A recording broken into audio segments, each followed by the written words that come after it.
Hola, ¿cómo están? Vamos a realizar hoy la clase número 11, que es el Espíritu Santo sobre Jesús profeta. Sería interesante conocer de parte de ustedes qué es para ustedes un profeta. Los escucho, pueden activar ahí por el chat o por el audio.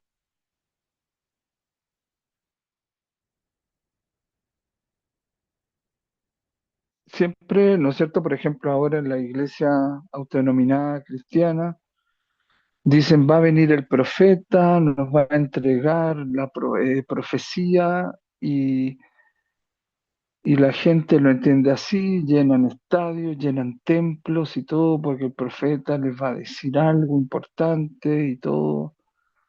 Y a veces eso se aleja del mensaje original bíblico o del Evangelio o del mismo Jesús como profeta. Entonces, ¿qué hasta el momento que entienden ustedes por profeta? O que saben de los profetas. Eso sería un buen curso también, que no he hecho un curso sobre los profetas. De profetas, sí, sería también bueno. ¿Bien alguien quiere decir algo? Participar, que es un profeta. Lina, David.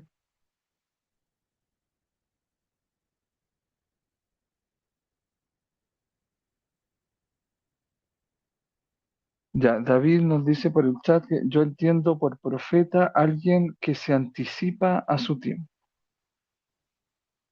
Ok, bien.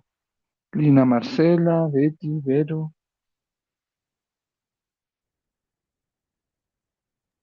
Lo que sé es que es el que anuncia y denuncia.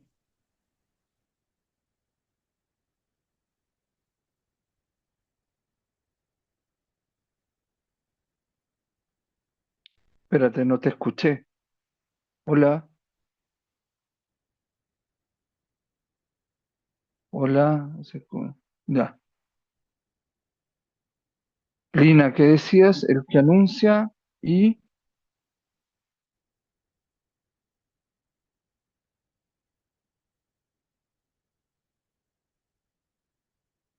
Y se cortó denuncia. ahí. Ya. Ah, ya. Anuncia qué y denuncia qué.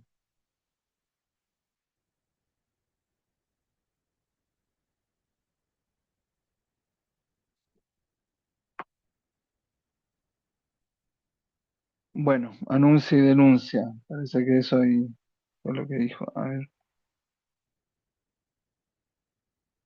Ya, entonces David dice, yo entiendo por profeta alguien que se anticipa a su tiempo y entiende el mundo y a Dios anticipándose a su tiempo. Ok. Y Lina dice que es el que anuncia y denuncia, pero no dice que anuncia ni que denuncia. Bueno, hoy tenemos ya una base. Entonces, algo habíamos visto en la última clase, pero prefiero retomarla desde el principio, este tema, a fin de poder alcanzar todo lo fundamental.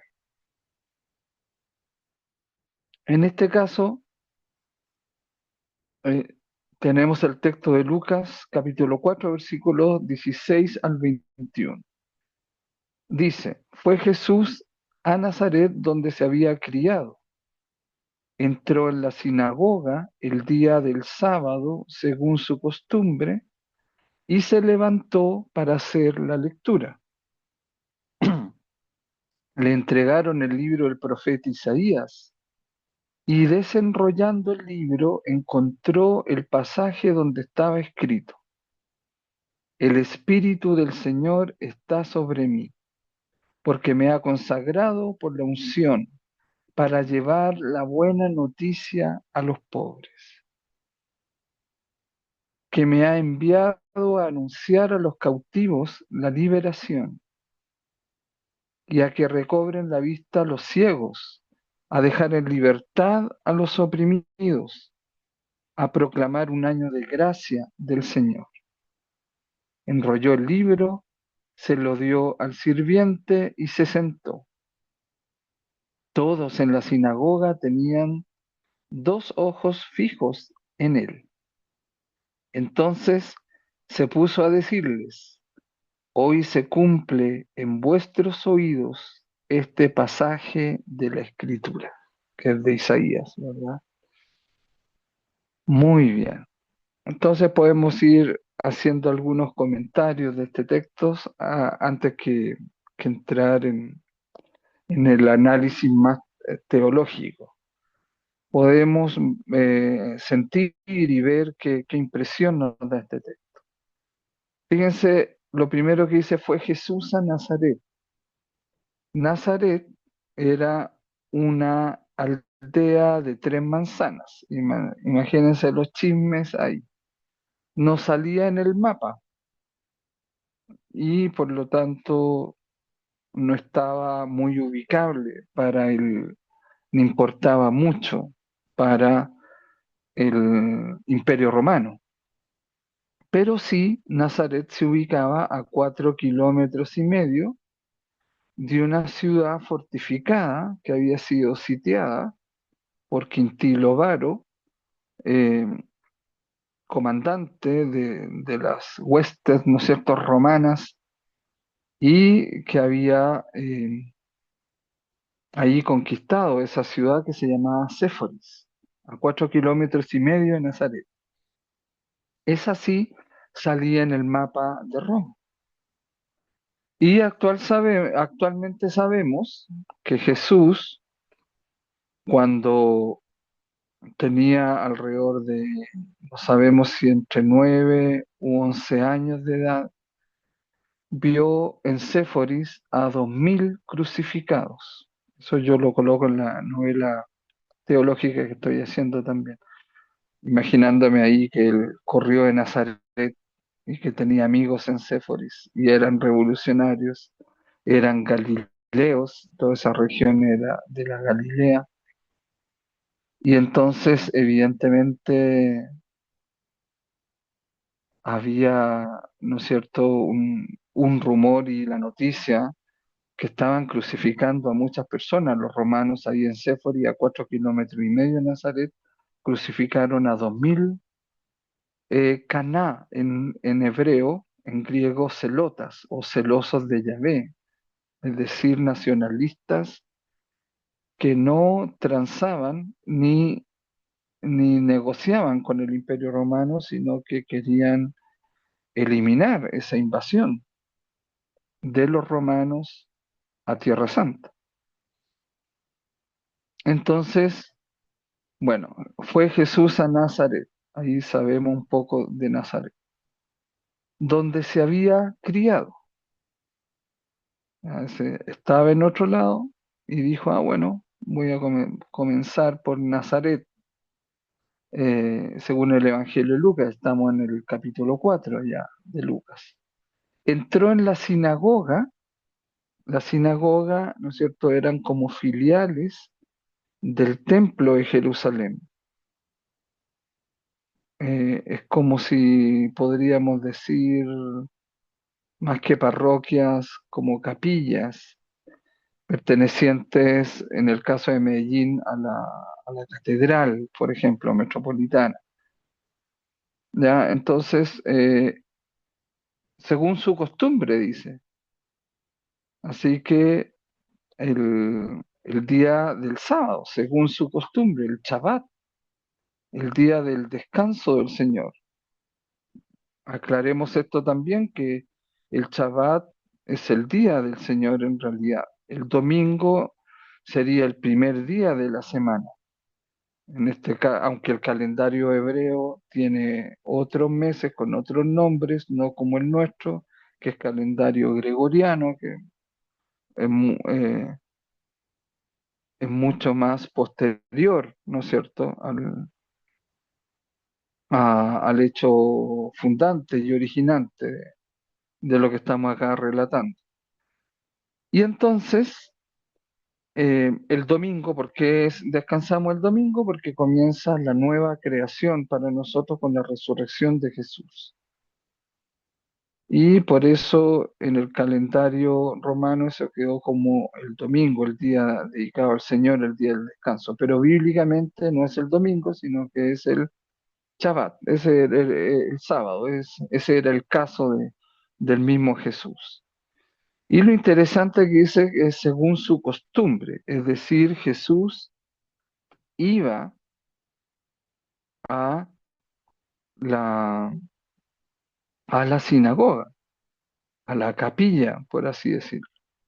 Es decir, tenía su expresión religiosa, no rompió él con eso. Por lo tanto, la religión tiene que ser la expresión de nuestra relación con Dios, pero tener una relación con Dios sin una expresión religiosa también sería extraño. Somos seres humanos, necesitamos de ritos, de símbolos, de significados. Entonces, uno, al tener una relación con Dios sin una expresión religiosa, cualquiera que sea, sería extraño y estaría en sospecha de intimismo, o sea, como Dios y los demás que se jodan y yo no necesito de expresiones religiosas. Todos las necesitamos, hemos crecido en una creencia familiar, cultural, eh, de alguna manera, ¿no es cierto? Es una forma de expresar nuestra relación con Dios, que después al madurar uno sabe que la religión no es Dios, pero es de Dios, y que mi relación con Dios es lo principal, en virtud de que sea a partir de mi vida secreta, porque de esa manera yo tengo una relación íntima con Dios. ¿Por qué? Porque está involucrado algo íntimo, es decir, algo que solo sé yo, que es privativo de mí, es vida secreta mía. Bien, entonces le entregaron el libro del profeta Isaías y desenrollando el libro encontró el pasaje donde estaba escrito: el Espíritu del Señor está sobre mí porque me ha consagrado por la unción. Fíjense, la unción tiene que ver con el mesianismo. En hebreo, el Mesías, el que es el ungido. El Mesías o Mesías, que en griego sería Cristo, es el ungido, el elegido, el ungido, el prometido.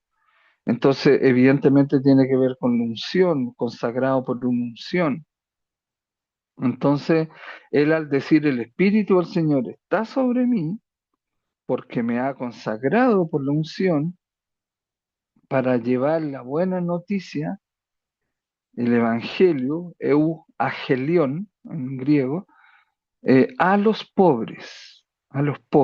Ya ahí podemos tener la discusión de quiénes son los pobres. O algunos dicen, como Santa Teresa de Calcuta, el pobre es todo necesitado de amor. Ignacio Larrañaga dice, el pobre es aquel que carece de polos de atracción para que se preocupen de él. Por ejemplo, puede haber un mendigo muy culto, muy intelectual o muy bello físicamente, como en el caso de muchos que están en la cárcel, y bueno, y se preocupa. Ese es el polo de atracción para que se preocupen de ellos, pero hay algunos que no tienen ningún polo de atracción, sobre todo los que son, por ejemplo, dementes o esquizofrénicos y viven en la calle. Es difícil acercarse a ellos y terminan siendo los más abandonados entre los abandonados. Bueno, y otra definición de pobre del teólogo Antonio Ventué, español, doctorado en Jerusalén, imagínense, pero ahí fue mi profesor también, yo fui su asistente o ayudante un tiempo, y ahí me encantaba su definición de pobre. Él decía que el pobre es aquel quien no conviene egocéntricamente decidirse. O sea, nadie va por gusto a las personas en situación de calle. Nadie va por gusto a, a los ancianos con Alzheimer en un ancianato. Nadie va por gusto a un orfanato de niños, por ejemplo, de 3 años, que te rodean y te abrazan y no te dejan ni caminar. Yo he ido y eso es un dolor horrible, porque nadie quiere ese dolor. O en los niños enfermos de cáncer, nadie quiere volver con un dolor tremendo a la casa, con un cuestionamiento tremendo a la casa, con una bofetada de conciencia a la casa. Nadie va por gusto por eso, entonces no conviene ir ahí. Entonces cuando uno supera esa conveniencia, igual va a esos lugares, ahí logra ir hacia los pobres. Es decir, el pobre es aquel por quien no conviene egocéntricamente decidirse. Siempre yo coloco este ejemplo. A los jóvenes le colocaba, por ejemplo, a ti te gusta tal eh, compañera de colegio y te vas a declarar o le hiciste un poema o le vas a entregar algo bonito que tú le hiciste o le escribiste. Y justo uno de tus mejores amigos del curso llega ojeroso, con los ojos llorosos, no durmió nada en la noche, y tú puedes conversar en el recreo, que es la única oportunidad de conversar con esa compañera y te habías decidido ya a entregarle y declararte por eso que le escribiste, etcétera. Pero miras a tu amigo que llegó tarde y en la hora de preguntarle qué le pasa, cómo se siente, qué le ocurrió en el recreo, en el receso. Y entonces, en vez de ir a ella, vas hacia tu amigo. Ahí tú optaste por aquel por el cual no conviene egocéntricamente decidirse. Ese es el pobre, ese es el pobre en ese momento. Y eh, entonces no se trata que Dios no quiera nuestro placer, sino que en esas circunstancias de opción preferencial por el pobre, tú puedas postergar tu placer. Según el ejemplo que estoy diciendo, postergar, ¿no es cierto?, esa declaración a esa compañera que quería hacerlo en ese momento, ese día. Bueno, entonces ahí está lo de los pobres, ¿verdad? Y pobres en Lucas no dice pobre de espíritu como en Mateo, sino que dice concretamente en las bienaventuranzas que aparecen en Lucas, que vamos a ver más adelante también en otras clases, tiene que ver con los pobres en concreto. Y Jesús dijo algo duro también, siempre habrá pobres entre vosotros. Claro, porque los pobres nos cuestionan. O sea, si tú estás en el balcón comiendo un gran plato así de carne asada y todo rico y todo eso, y pasa ahí por la vereda, por la acera, pasa o por la calle, pasa una persona harapienta, mendigo, en situación de calle, tú lo ves a él y ves tu plato, claro, vas a dar gracias a Dios por eso, pero también te cuestiona y te impulsa a compartir. Entonces, seguramente los pobres son necesarios que estén ahí. El padre Federico Carrasquilla decía que el pobre es una forma de ser persona, él hizo una antropología de los pobres. Y Jesús dice entonces, siempre habrá pobres entre vosotros. Y claro, es que él se identifica también con los más pobres y por ahí es donde vamos a ser nosotros juzgados, por el hambriento, por lo que hicimos con el sediento, el sin techo, el desnudo, el enfermo, el extranjero, eh, por el encarcelado, ¿verdad? Entonces, hay ahí un plus para Dios, para que Él me crea mi entrega y mi relación con Él. Yo tengo que hacer eso, si no, no me conoce. Leonardo Boff, mi profesor, teólogo de la liberación brasileño, compositor de la ecoteología, ¿no es cierto? Él decía eh, que, que si el pobre no conocía tu nombre, Dios tampoco lo conoce, porque Dios dice lo que hiciste con estos más pobres, más pequeños, los más pequeñitos, dice, aunque sea por uno, dice el texto, eso tiene que ver, ¿no es cierto?, justamente con Él, se identifica con Él, lo que hiciste a ellos, conmigo lo hiciste. Y eso es muy interesante. Me pidieron hace poco, tuve el honor, ¿no es cierto?, de que pidieran mi servicio ahí en una charla las hermanas de la Madre Laura, toda la congregación. Les gustó mucho lo que le entregué, quieren seguir contando con mi servicio, ojalá que sea así.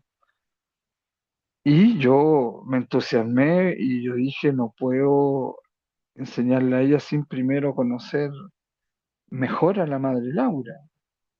Entonces me vi toda la serie de Caracol, yo sé que hay muchas cosas que son ficción, pero también vi reportajes y entrevistas a quienes la conocieron y decían, bueno, esto salió en la serie, pero esto no ocurrió así, ocurrió así, etcétera. Y ahora quiero ir al museo, a Belén.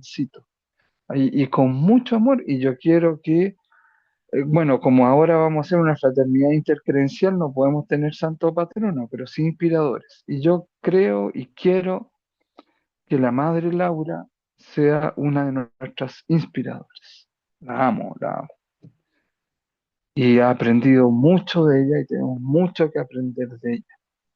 Entonces, eh, de los pobres.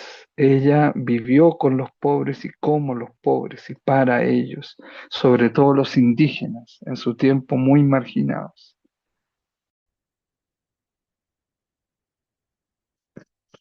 El texto continúa diciendo en boca de Jesús, me ha enviado a anunciar a los cautivos la liberación.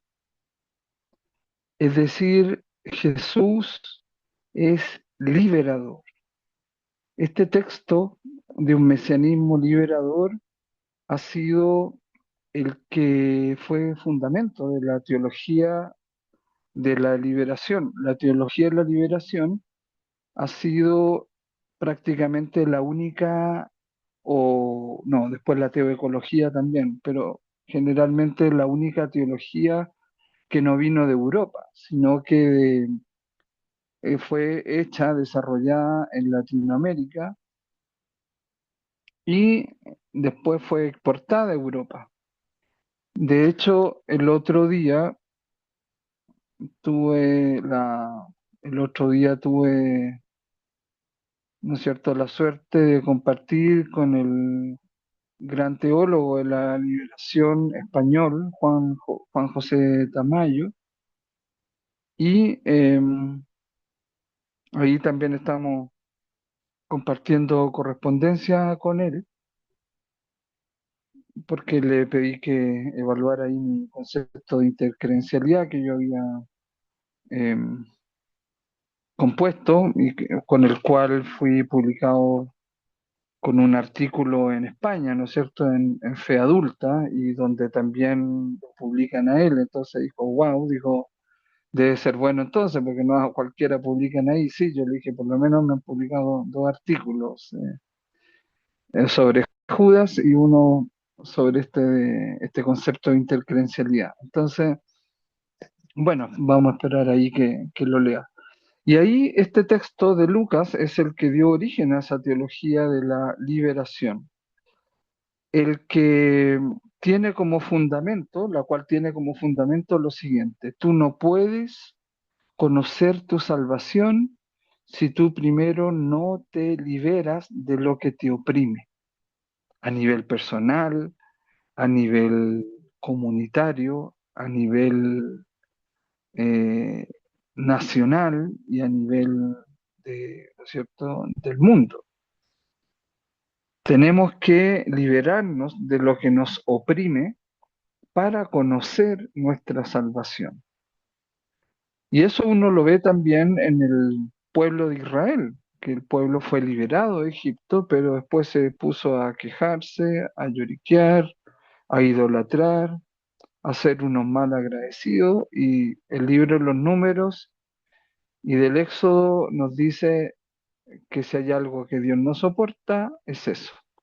Todas tus cochinaditas sexuales, Dios en el fondo dice, bueno, conversémosla en nuestra relación porque tiene que ver con tu vida secreta.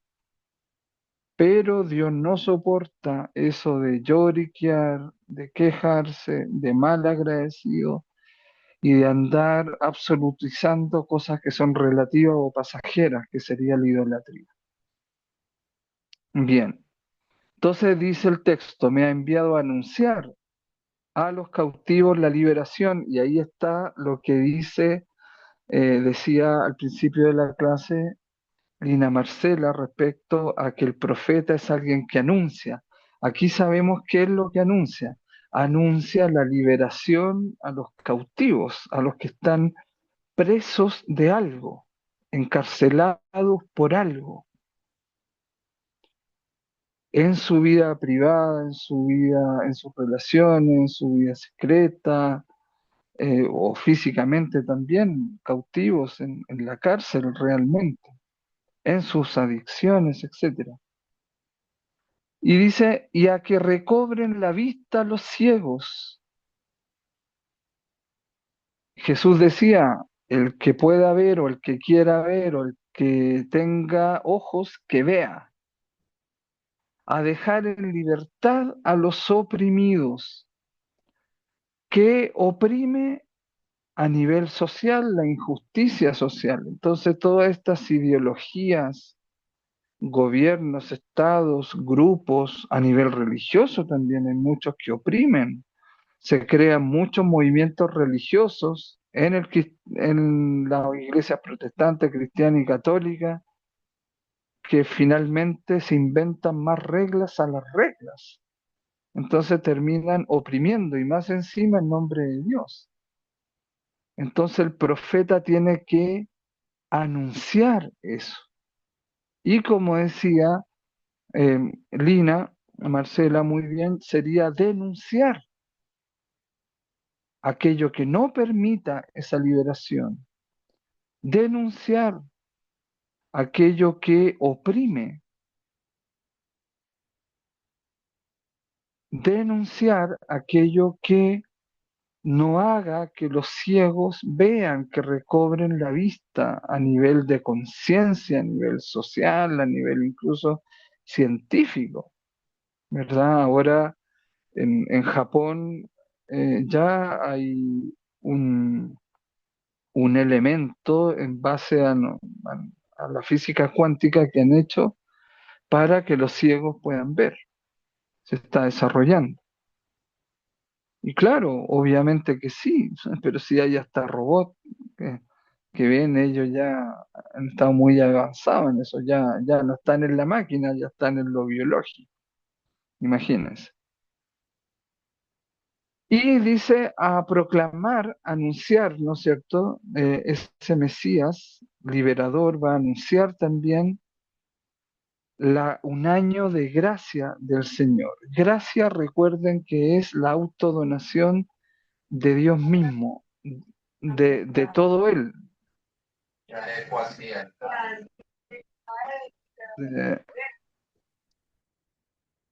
de, de sí mismo, ¿ya? Dios no te da algo, se da a sí mismo. Dios no te promete algo, se promete a sí mismo. Dios no cumple sus deseos, sino su promesa. ¿Y cuál es su promesa? La de estar. ¿Y cómo Él está? Dándose a sí mismo. Eso es gratuidad y eso es gracia. El año de gracia del Señor. El año donde tú vas a sentir que Dios se da a sí mismo. Lo vas a ver en tu vida, sentir en tu estar, en tu ser. Eso es Dios, es la gracia la donación, la autodonación de Dios en cuanto a Dios. No que Dios te dé algo o te conceda favores, sino que se da el mismo. El problema lo tenemos, o lo tienen, mejor dicho, ahí sí me excluyo, las personas que tienen con Dios una relación, pero no a nivel personal, íntimo y de conocimiento y profundidad real, que no puede darse sin teología, ¿verdad? Porque para entender más a alguien hay que estudiar y profundizar teología. El que no lo hace no está bien. Si ustedes se enamoran de una persona rusa, tienen que estudiar ruso para entenderla en lo que te está diciendo a ti. O sea, para amar no hay que ser flojos, hay que profundizar, hay que conocer. Entonces, la gracia del Señor es la autodonación, no en cuanto a concederte favores, sino a que Él se da el mismo. Por ejemplo, cuando hay en este año de jubileo, ¿verdad? Que hay indulgencia plenaria. Yo he escuchado a sacerdotes, bueno, a periodistas o gente en televisión, uno le perdona eso, pero no a un sacerdote. Un sacerdote no puede decir, para ganarse la indulgencia plenaria hay que hacer esto. No, pero sí, indulgencia es el año del Señor, un jubileo es el año de gracia del Señor. No tenemos que ganarnos eso, eso es un regalo, no es un premio. Hay que motivar a que la persona esté, ¿no es cierto?, bañadita, arreglada, perfumadita, es decir, se prepare para recibir ese regalo. Uno no va a ir recién levantado a una fiesta que le han preparado para entregarle un regalo. Se va a preparar. Entonces no se trata de que hay que ser dignos, pero sí de prepararse dignamente para recibir ese regalo. Estar lo más que se pueda a la altura de ese regalo. Pero es Dios que se da a sí mismo, por lo tanto nunca vamos a estar a la altura de ese regalo. Ese es el año de gracia del Señor. Entonces el profeta anuncia todo eso y denuncia lo que vaya en contra de todo eso. Y dice finalmente el texto que enrolló el libro, se lo dio al sirviente y se sentó. Todos en la sinagoga tenían los ojos fijos en él, ya, los dos ojos fijos en él. Es raro eso que diga el original, los dos ojos. Eh, pero es decir, la plena atención, no solo de conciencia, sino también física, ya, en él, totalmente dispuesto a ver qué va a decir después de todo esto. Y Jesús dice, entonces se puso a decirles, hoy se cumple en vuestros oídos este pasaje de la escritura de Isaías, donde está anunciando ahí al Mesías. Entonces, en el fondo, Jesús le está diciendo a las personas que lo vieron crecer ahí, porque recuerden que dice el primer versículo donde se había criado, entonces le está diciendo a ellos, yo soy el que esperan, yo soy el prometido, yo soy el ungido, yo soy el Mesías. Y después de eso lo toman y lo quieren tirar por un precipicio. Imagínense la reacción de la gente. Entonces, ahí, evidentemente, hay una reacción que hace decir a Jesús, nadie es profeta en su tierra. Y claro, a ti te admiran más gente que no son familiares tuyos, te valoran más, te admiran más y muchas veces tú has dicho que tu familia es más tus amigos que los propios, pero por eso es que es importante en la vida la coherencia, para que al menos, si no te quieren, si no te aceptan, si no creen lo que tú crees, por lo menos te digan, bueno, Tu lenguaje es sí, sí y el no, no, es coherente, no es tibio, es definido, te apoyo, aunque no esté de acuerdo o no crea lo que tú crees, etc. Bueno, eso entonces como comentario, no sé si alguien quisiera comentar más algo que le impactó, le atrajo este texto, que seguramente lo hemos escuchado muchas veces, pero también yo fui desmenuzándolo un poco para aprovechar de enseñarles también otras cosas y otros términos. ¿Alguien quisiera agregar algo, comentar algo, destacar algo? Lo puede hacer por el chat, recuerden, o levantando la mano o activando el micrófono.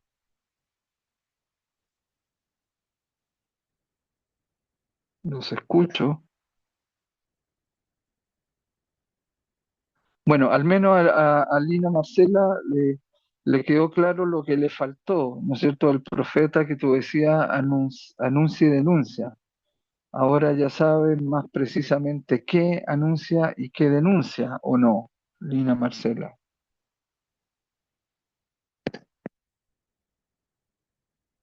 ¿Estará ahí?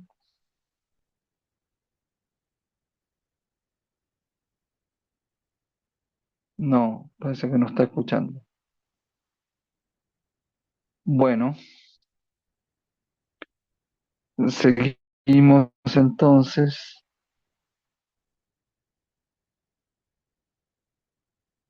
Aquí estos versículos son los primeros de una escena más larga que nos habla del fracaso de Jesús en la ciudad donde se había educado. ¿A cuántos les chocó eso que el Papa Francisco decía del fracaso? Bueno, acá David escribe, Gabriel, en la serie, los discípulos muestran que la gente y los sacerdotes se indignan cuando Jesús dice esto y lo intentan arrojar por un precipicio. Claro que sí. Y después justamente al final de este tema yo les tengo un video muy bueno de Mateo 23 sobre cómo Jesús más que nada ahí anuncia, acá como que anuncia, y lo observa muy bien David en su comentario. Y después Mateo 23 denuncia justamente David contra los escribas y los sacerdotes y los fariseos, y es durísimo. Esos ayes de Jesús, ¿verdad? De ay de ustedes, escribas y fariseos, hipócritas todos, etcétera. Y al final Jesús en ese momento termina llorando por Jerusalén. Entonces, es muy fuerte, por eso ese video lo puse al final. Muy bien, gracias David. Bueno, estos versículos son los primeros de una escena más larga que nos habla del fracaso de Jesús, como decíamos, el Papa que hablaba que la cruz era un fracaso, que Jesús había fracasado, claro que había fracasado, fracasó Jesús. Entonces, eh, el, sí, la serie de los elegidos, sí. Bueno, también ahí había fracasado, ¿verdad? Con los suyos. Es que Jesús tuvo su fracaso, fracasó, mira, fracasó aquí con la gente que lo vio crecer, que lo criaron, donde él se crió en Nazaret. Fracasó después cuando aquella vez que dijo, ¿quiénes son mi madre, mis hermanos y mis hermanas? Y ahí, y los familiares decían, anda, callarle la boca, tráelo para acá, ráptalo, deja que, o sea, no permitas que hable de eso. Un fracaso con los familiares directos. Ahí. Después otro fracaso ahí con el mismo Judas, ¿no es cierto? Con los mismos apóstoles que lo dejaron solo. Los discípulos, las mujeres fueron las fieles,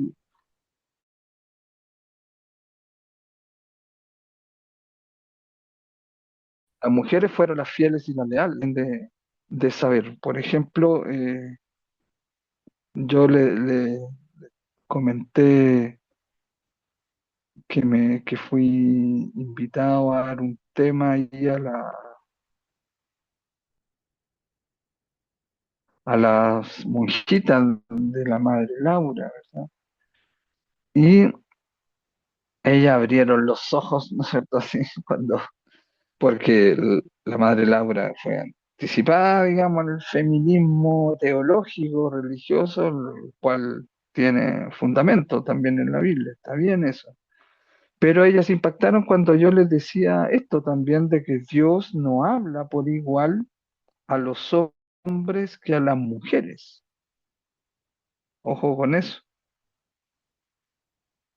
Y todos como mirando, ¡ay, pero cómo es así! No, pues es que esa es la verdad, lo siento. Dios no habla por igual a los hombres que a las mujeres en la Biblia. A los hombres los hacía salir de su comodidad, de su zona de confort, y los hacía subir una montaña. Por ejemplo, Noé subió al monte Ararat, Moisés al Sinaí, eh,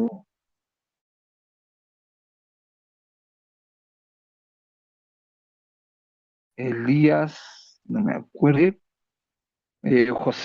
Josué al monte Ebal, y Jesús también se retiraba a subir, iba a la montaña, en la misma transfiguración en el monte Tabor, ahí hubo solo hombres. Entonces, Dios bíblicamente podemos observar que no se relaciona o que no habla igual a los hombres que a las mujeres. A los hombres nos hace subir, ir a una montaña. Por ejemplo, eh, Lina, una vez que me invitó allá a Venecia, ¿verdad?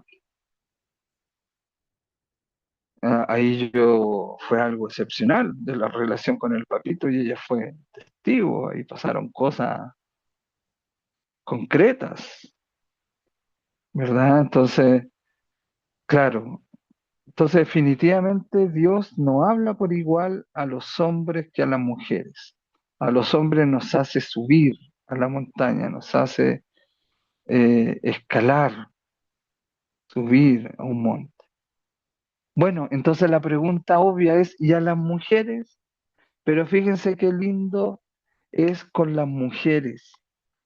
A las mujeres no las hace subir, sino que Dios desciende y las visita donde ellas están, como Agar, ¿no es cierto? Que fue visitada en el desierto, María visitada ahí en su casa o partiendo la leña para, para hacer el horno y el pan, etcétera. Eh, a, a la samaritana, la visitó ahí junto al pozo, a María Magdalena, en su jardín, etcétera. Entonces, en conclusión de eso, podríamos decir que Dios habla distinto a hombres y a mujeres. A los hombres lo hace subir a la montaña, a escalar, a retirarse, a salir de sí mismo, a salir de su zona de confort, a salir de sus objetivos, a buscar el objetivo en la montaña, a Dios. Y a las mujeres las visita, desciende y las visita donde están. Claro, porque las mujeres dan vida, vivifican, así que tienen que estar felices por eso. Eso es muy hermoso. Y las mujeres fueron las que fueron fieles y se apareció primero resucitado a ellas y ellas estuvieron frente a la cruz. Entonces, como yo le comentaba, ¿no es cierto?, lo que he sabido de la Madre Laura, qué terrible, o sea, parece que desde siglos, desde muchas décadas, el clericalismo a los sacerdotes acá en Antioquia y en Medellín, y ella sufrió mucho con eso. Hasta fue agredida físicamente por uno de ellos. Entonces, eso realmente es, ¿no es cierto?, increíble. Dios es acompañado por las mujeres en su fracaso. Ahí ellas están y lo consuelan. Y en la cruz, claro, si uno, como decía el Papa Francisco, si uno compara lo que se concibe como éxito en la actualidad y uno coloca la cruz, es un fracaso. Si de hecho tú sales a la calle y le preguntas a una persona, ¿qué es lo que quiere usted de la vida? Quiero ser feliz. Nadie dice quiere un Dios crucificado y ser crucificado, muerto y sepultado. Nadie dice eso. Por lo tanto, existe eso y eso comenzó por Jesús ser el profeta, asumir su ser profético. Por eso decimos que Jesús es profeta, sacerdote y rey. Y nosotros cuando somos bautizados también recibimos esas dimensiones de Cristo. Somos profeta, sacerdote y rey. Por eso nosotros tenemos que anunciar lo que vaya a favor del reino, anunciar el reino y denunciar lo que vaya contra del reino de Dios y su justicia. Porque si no, la añadidura no se va a manifestar, no se va a añadir. La gente quiere que el universo le conteste, que la manifestación, que el secreto, que la física cuántica, que la intencionalidad, pero si primero tienes que buscar el reino de Dios y su justicia, y lo demás venga por añadidura. Y la justicia tiene que ver con lo que dice este texto de la liberación a los oprimidos, la opción preferencial por los pobres. Aunque radicalmente Jesús fue radicalmente por los pobres, pero sin excluir a nadie de su corazón.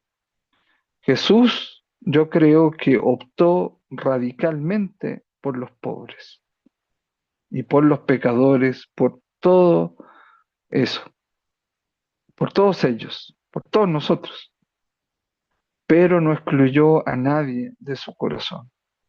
Ese es el desafío que nosotros tenemos que lograr en nuestras familias. Siempre hay un pobre, siempre hay un mísero, siempre hay un miserable que nadie visita, que nadie llama. Llámenlo, escríbanle, ten, tiéndanle un puente, allá él o ella si quiere pasa o no ese puente. Pero vámonos de este mundo tendiendo puentes y no muros. Bueno, Lucas sitúa mucho antes que Marco y Mateo la visita a Nazaret. Los otros dos sinópticos, en Mateo, imagínense, el capítulo 13 visita a Nazaret.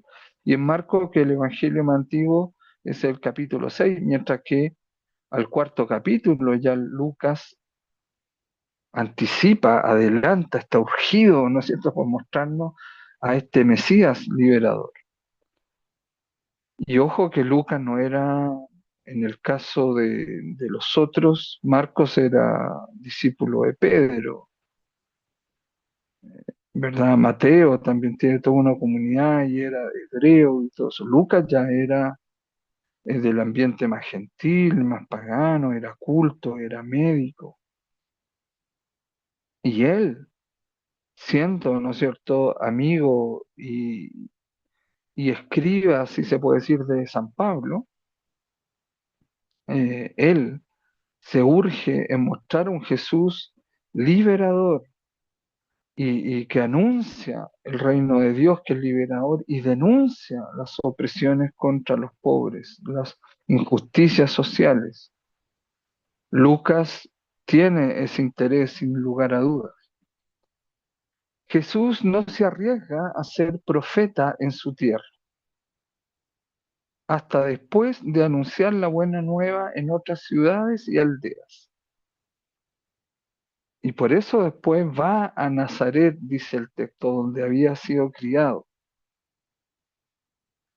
Ahí, pero ya tenía en él la verificación que resultaba ese anuncio de la buena nueva, que en realidad algunos acogían ese buen mensaje, lo veían como buena noticia, como Besorá en hebreo, que es anunciar el triunfo, la victoria de algo bueno sobre algo malo. Siempre resulta mucho más difícil ser acogido favorablemente por personas cercanas que por desconocidos. Claro, nos dirán, ¿y qué viene a hablar este aquí?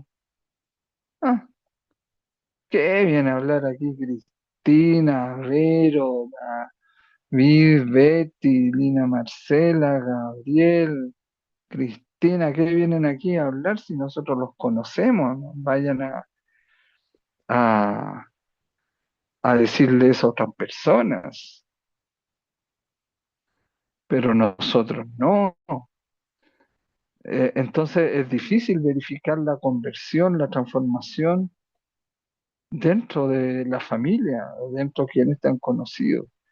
Y si lo logra y hay gente que sí te valora, lo logra, te apoya y verifica esa transformación en ti, eso es un verdadero tesoro. Bueno, en Lucas, por el contrario, apenas ha empezado Jesús su predicación tras el periodo de preparación, el bautismo en el Jordán y la tentación en el desierto. El evangelista resume en dos frases los comienzos de Jesús en Galilea. Cuando Jesús volvió con la fuerza del Espíritu a Galilea, su fama se extendió por toda la región. Enseñaba en las sinagogas y todo el mundo lo alababa.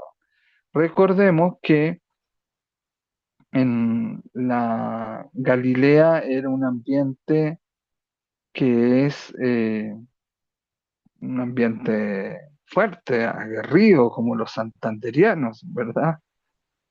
Siempre a los extranjeros nos advierten de las santanderianas, que son muy lindas, pero un carácter fuerte. Y claro, yo estudiando con mi hija, ayudándole en los exámenes a prepararlo, ahí me di cuenta de Manuela Beltrán, ¿verdad? Entonces uno dice, ah, bueno, pues tienen esas heroínas así. Claro que comprendo también, pues, ¿no? Los comuneros, el movimiento de los comuneros se dio en esa zona. En fin, ustedes saben más que eso que yo. Inmediatamente después viene la escena de la sinagoga de Nazaret, primer fracaso en contraste con los elogios de los que acaba de hablar en el versículo 15. Jesús está a punto de ser precipitado desde una cima escarpada por una población enfurecida. El primer intento descrito de forma un tanto detallada no tiene nada de brillante. Imagínate qué terrible. O sea, no es rechazarlo, no es decir que Jesús está loco, es querer eliminarlo. ¿Cómo este tipo viene a decir esto? Ya, si alguno de nosotros en plena Eucaristía se sube al balcón, o sea, al asiento, está terminando ya la Eucaristía y dice, Padre, antes que dé la bendición, yo quiero decirle a todos ustedes que esas lecturas que se leyeron hoy día en la misa se han hecho realidad en mí, aquí y ahora. Sale para allá, le dieron los bolsos, lo echan, seguridad, seguridad. Claro, entonces eso evidentemente es algo que ocurre. Bien. Por fortuna, los habitantes de Cafarnaúm están mejor dispuestos, de modo que el evangelista puede concluir con una nota optimista, y su buen nombre se extendió por toda la región. Eso dice ahí, en el versículo 37.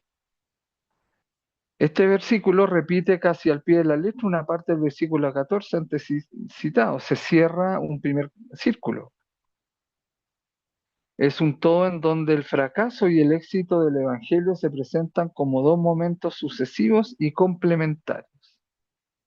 Ya la introducción se extiende la fama de Jesús, después el fracaso de Nazaret, que está en ese texto, después el éxito en Cafarnaúm, y la conclusión que se extiende la fama de Jesús. No es imposible que Lucas, autor del tercer evangelio y los hechos de los apóstoles, anunciara ya las dos partes de su obra.